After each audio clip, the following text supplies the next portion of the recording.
Think 20% down means you can buy any house you want. Not so fast. The math might actually surprise you. Hey everybody, I'm Randy Wolfe, and before we dive in, be sure to subscribe to this channel if you're wanting to learn how to invest in real estate.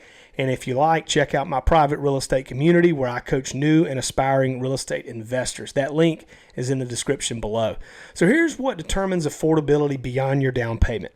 First, you have the loan approval process. Lenders care about debt to income ratio as much as your cash down. So if you're doing a traditional type of loan, that debt to income is really going to come into play.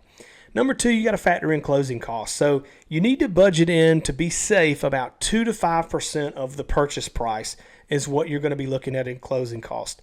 Now, this can vary from state to state or location to location, but it's definitely a good idea to have that budgeted in. Number three, you want to look at reserves. Many lenders require you to have a few months of mortgage payments saved up, and so having reserves is definitely going to help you whenever you're trying to get a loan. The lenders really like to see this. Number four is the property type. So are you trying to buy a single family or is it a multifamily? Depending on the type of property you're buying, this can definitely change the rules and kind of what it is that they're looking for. And fifth is cash flow. Just because you can buy it doesn't mean it's a good investment. You need to make sure you run the rental numbers. Now, I have some other videos on this channel where I talk a lot about running numbers and underwriting. If you haven't yet, be sure to check out some of those videos. That can really, really help you as far as figuring out whether a deal is actually a deal or not.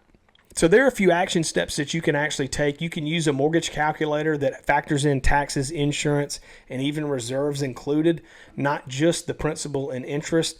You can use that, and I would encourage you to run cash flow projections as well. You can practice on a sample property before you actually make the offer. You really want to have your numbers dialed in. That's going to help you a lot. Affordability isn't just about the down payment. I know so often we look a lot at the down payment. That's what we focus on. But it's not just that. It's about the total cost and return that you're going to get on your investment. So be sure to subscribe for more. And as always, I appreciate you watching this video. I look forward to seeing you on the next one.